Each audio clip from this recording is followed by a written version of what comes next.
नमस्कार दोस्तों, stock market studies में फिर से एक बार आपको बहुत-बहुत स्वागत है। तो आज यहाँ पे मैं डिस्कशन करने वाला हूँ, एक ऐसे कंपनीज़ के बारे में, जो देखा जाए तो एक पॉपुलर कंपनी भी है, साथ ही साथ टेलीकॉम इंडस्ट्रीज़ से बिलॉन्ग करते हैं।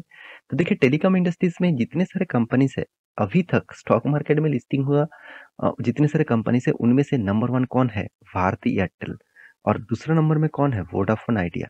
तो मतलब अस मैं रैंकिंग के बारे में नहीं बात कर रहा हूँ, कस्टमर सर्विसेज़ के बारे में बात कर रहा हूँ, जहाँ पे रिलायंस जियो भी है, मगर रिलायंस जियो अभी तक मार्केट में लिस्टिंग नहीं है। Bharti Airtel and Vodafone Idea ये दोनों कंपनी अभी मार्केट में लिस्टिंग है और इस हिसाब से आज मैं डिस्कस करूँगा भारती एयरटेल के बारे में क्योंकि भारती एयरटेल ने एक बहुत बड़ा अपडेट दिया, जिस अपडेट के चलते हुए टेलीकॉम इंडस्ट्रीज़ के ऊपर कुछ चेंजिंग होने वाला है और इसके कारण 2 तरीके से यहाँ पे सामना देखने को मिलेगा, एक गुड न्यूज़ के हिसाब से, एक बैड न्यूज़ के हिसाब से। आप कहेंगे sir good news bad news कौन-सा है? चलो मैं आपके साथ में डिस्कस ही करूँगा, तो वीडियो को लास्ट तक ज़रूर देखिएगा और अभी तक आपने इस चैनल को सब्सक्राइब नहीं किया तो ज़रूर कर लीजिएगा क्योंकि आपको daily basis stock market information update इसी चैनल के माध्यम से कंटिन्यूअसली मिलता रहेंगे। तो चलो देख लेते हैं आज के स्टॉक के बारे में। देखिए पिछले दिनों में आप सभी जानते हैं मार्केट कितना बड़ा भारी भरकम क्रैश देखने को मिला था। उस क्रैश के बाद भी भारती एयरटेल में उतना खास नेगेटिविटी नहीं था क्योंकि देखिए मैं आपको इसीलिए बोल रहा था कि एक गुड न्यूज़ है और एक बैड न्यूज़ है। तो एक गुड न्यूज़ और एक बैड न्यूज़ ये दोनों में ही कौन-सा आपके लिए फ़ेवर है, मैं अभी आपको बताऊँगा। तो चलो मैं उसको बताने से पहले मैं चार्ट पैटर्न इसीलिए दिखा रहा हूँ क्योंकि मार्केट इतना बड़ा क्रैश होने के बाद भी स्टॉक में उतना खास नेगेटिविटी नहीं देखने को मिला। इसका मतलब है स्टॉक के ऊपर अभी भी प्रेशर उतना नहीं है और जो न्यूज़ आया है उस न्यूज़ के चलते हुए मार्केट में एक पॉजिटिव रिएक्ट किया और उसको मार्केट में जितने सारे लोग इन्वेस्टमेंट किया, उसी का ही फ़ायदा होने वाला है। उसीलिए एक पॉजिटिव इम्पैक्ट यहाँ पे देखने को मिला। तो चलो उसी के बारे में यहाँ पे डिस्कशन करूँगा, तो वीडियो को लास्ट तक देखिएगा और अभी तक आपने इस चैनल को सब्सक्राइब नहीं किया, तो ज़रूर कर लीजिएगा क्योंकि आपको daily basis stock market information और अपडेट इसी चैनल के माध्यम से मिलता रहेंगे। उससे पहले मैं रिक्वेस्ट करूँगा आप मेरे नया सीरीज़ शॉर्ट वीडियोज़ को ज़रूर देखिएगा, वहाँ पे आपको बहुत सारा इन्फॉर्मेशन कंटिन्यूअसली मिलता रहेंगे। इसमें आपको नॉलेज मतलब बहुत ज़्यादा नॉलेज रहेगा आपके पास और स्टॉक मार्केट के बारे में जानकारी भी आपके पास रहेगा। उसके हिसाब से आप स्टॉक मार्केट में एक अच्छा खासा पैसा कमा सकते हैं। तो चलो देख लेते हैं आज के स्टॉक के डिटेल्स के बारे में। तो मैं दिग्गज वेबसाइट माइंड के ऊपर आ चुका हूँ। मैं डायरेक्ट आपको न्यूज़ दिखाऊँगा, कौन-सा न्यूज़ के कारण आपको एक गुड न्यूज़ और एक बैड न्यूज़ ज़रूर है। तो किसके लिए बैड न्यूज़ है? मैं पहले बता दूँ जितने सारे कंज़्यूमर है, कंज़्यूमर मतलब देखिए आप भी कंज़्यूमर है, आप मैं भी कंज़्यूमर हूँ और बहुत सारे इंडिया के हर लोग इसका कंज़्यूमर है, जो टेलीकॉम इंडस्ट्रीज़ में खुद का मोबाइल फ़ोन यूज़ करते हैं, ये भारती एयरटेल का जो सिम यूज़ करते हैं, जो टेलीकॉम सर्विस लेते हैं, तो उसके लिए एक नेगेटिव पॉइंट्स है। वो नेगेटिव पॉइंट्स क्या है? चलो मैं आपको बता देता हूँ और फ़ायदा किसको होगा? फ़ायदा होगा जितने सारे इन्वेस्टर हैं। तो जितने सारे लोग इन्वेस्टमेंट करके रखे हैं, उसके लिए फ़ायदा है। क्योंकि देखिए जब कंपनी का अर्निंग बढ़ेगा, तब स्टॉक के भी ग्रोथ बढ़ेगा और स्टॉक का ग्रोथ बढ़ेगा मतलब स्टॉक आप नीचे लेवल में खरीद के रखे हैं, ऊपर बेचेंगे तो आपको फ़ायदा होगा। तो सिंपल बात है, तो किस बेसिस में इसको नेगेटिव पॉइंट है मैं आपको बता दूँ। Bharti Airtel rolls out two new prepaid plans with bulk deal benefits. तो यहाँ पे देख सकते हैं ऑल डिटेल्स यार मतलब भारती एयरटेल ने क्या अनाउंसमेंट किया, दो नया प्रीपेड प्लान यहाँ पे अनाउंसमेंट कर चुके हैं और वो प्रीपेड प्लान क्या है मैं आपको बता दूं। देखिए आप देख सकते हैं Bharti Airtel telecom Bharti Airtel telecom company has launches two new prepaid plan India with unlimited calling having data benefits and मोर।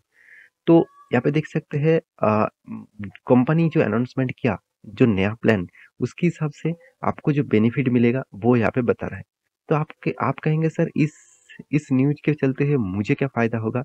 बिल्कुल फायदा होगा क्योंकि कंपनी जो नया प्लान आपके सामने लेके आया वो आप देख लीजिए। भारती एयरटेल में फर्स्ट जो प्लान है 489 और जो प्लान है ये प्लान नहीं था और अभी जो प्लान आया हुआ है वो थोड़ा सा चेंजिंग किया गया है और डेटा के आधार के हिसाब से और आप वो भी देखिए 30 डेज का वैलिडिटीज़ है। आज तक बहुत कम वैलिडिटीज़ आपको 30 डेज नहीं देखने को मिला, 28 डेज देखने को मिलता था। अभी टेलीकॉम मतलब रेगुलेटरी ने उन्होंने यहाँ पे एक न्यूज़ जारी किया, जहाँ पे बताया जा रहा है कि हर कोई कंपनी को एक एक एक ना एक कोई भी 30 डेज़ का प्लान होना चाहिए। तो इसीलिए कंपनी ने अनाउंसमेंट किया, देखिए ज़्यादा से ज़्यादा लोग क्या करेंगे, इस तरीके से प्लान खरीदना चाहेंगे। जो प्लान खरीदारी करेंगे, तो कंपनी को फ़ायदा होगा तो स्टॉक मार्केट में ग्रोथ ज़रूर देखने को मिलेगा। और मैं नेक्स्ट प्लान के बारे में बात करूँ तो ₹509 का, और वो भी देखिए यहाँ पे जो प्लान है, ये भी एक नया प्लान सामने लेके आया है, और इस प्लान थोड़ा-सा ज़्यादा है, और इस प्लान के हिसाब से अकॉर्डिंग टू दिस प्लान तो आपको अलग-अलग सिर्फ डेटा देखने को मिलेगा, और यहाँ पे देख सकते हैं अनलिमिटेड कॉल, रोमिंग, इस तरीके से चार्जेस आपको देखने को मिला। तो देखिए आप अगर ध्यान से देखेंगे को इस कंपनी का जो नया-नया इनोवेंट है, नया-नया मतलब चेंजिंग है, जो प्रोडक्ट के ऊपर, खुद का प्रोडक्ट के ऊपर जो चेंजिंग है, वो चेंजिंग कंपनी को हमेशा ग्रोथ लेके आता है। देखिए टेलीकॉम इंडस्ट्रीज का इनकम कहाँ से होते हैं? अगर वो मार्केट में खुद का प्रोडक्ट नहीं बेचेंगे, खुद का मतलब टेली सर्विसेज नहीं बेचेंगे, प्रोडक्ट मतलब इसका जो प्लान है, इसका जो डेटा प्लान है, इसका जो कॉलिंग प्लान है, रोमिंग प्लान है, इंटरनेशनल प्लान है, तो ये सारी चीज़ अगर नहीं बेचेंगे तो कंपनी को फ़ायदा कहाँ से होगा? अभी तो कंपनी डीटीएच का भी बिज़नेस करते हैं, साथ ही साथ टेलीविज़न के ऊपर भी बिज़नेस करते हैं, साथ ही साथ कंपनी ब्रॉडबैंड कनेक्शन भी देते हैं।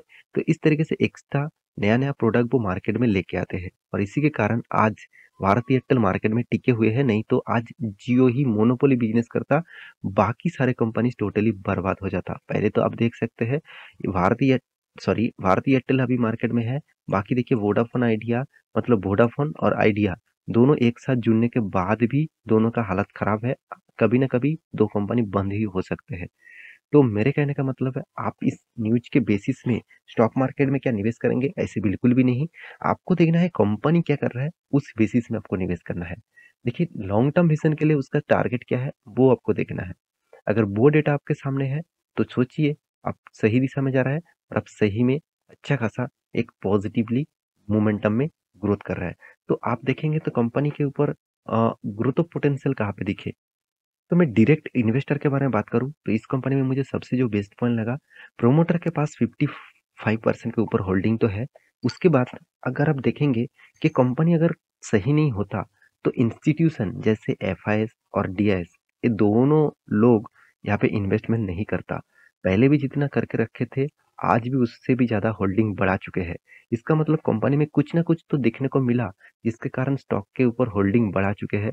तो मेरे कहने का मतलब है, जब इंस्टीट्यूशन उस कंपनी के ऊपर खड़े हुए हैं, और पहले भी खड़ा था, तो आज भी खड़े हुए हैं, तो उसका मतलब कोई ना कोई पोटेंशियल तो उस कंपनी के ऊपर है। देखिए आप और हम कितना रिसर्च कर सकते हैं, जो डेटा रिपोर्ट के माध्यम से आते हैं, न्यूज के माध्यम से आते हैं, वही डेटा आप लोगों को सामने देखने को मिलता है। मगर कंपनी का जो मतलब प्रोमोटर जो एफआईएस और डीएस होते हैं, वो कंपनी के खुद कंपनी के ऊपर कंपनी के साइट के ऊपर जाकर मैनेजमेंट के साथ बात करके उसका डेटा खुद लेकर, वो डेटा चेक करने के बाद इन्वेस्टमेंट करते हैं, क्योंकि वो करोड़ों में इन्वेस्ट करते हैं, तो इसलिए वो डेटा देखना उसके लिए जरूरी है। तो भारतीय एयरटेल के ऊपर क्या करना चाहिए?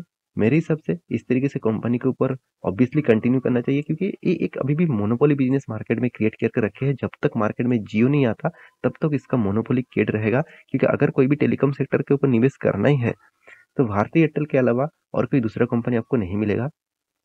तो ये एक पॉजिटिविटी साइन आपको दे चुके हैं। देखिए मैं बार-बार बोल चुका हूँ, जब कोई स्टॉक बॉक्स फॉर्मेट के ऊपर ट्रेड कर रहा है, तो आप वेट करिएगा। कोई भी ब्रेकआउट होने में आप एंट्री मत ले लेना, आपको रिवर्सल देखने के बाद एंट्री लेना है।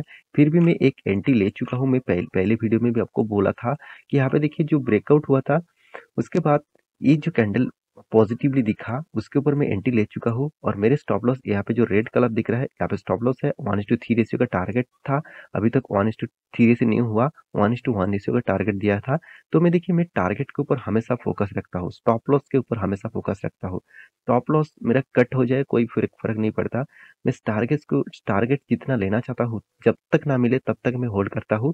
अगर मुझे स्टॉप लॉस हो भी जाए तो कोई फर्क नहीं पड़ेगा। तो मेरा स्टॉप लॉस के आसपास ही ट्रेड कर रहा है, तो स्टॉप लॉस हो जाता है तो आपको खुद देखने को मिलेगा। तो इस तरीके से चार्ट पैटर्न आपको चाहिए, और मुझे जरूर कमेंट करना, और नीचे टेलीग्राम को जरूर ज्वाइन कर लेना, वहाँ पे आपको सब कुछ मिल जाएगा। तो वीडियो आपको कैसा लगा जरूर कमेंट करना। इसी तरीके से वीडियो पाने के लिए चैनल को सब्सक्राइब भी करना। मिलते हैं नेक्स्ट वीडियो में, तब तक के लिए अच्छे से रहिए, अपने ख्याल रखिए, बाय बाय।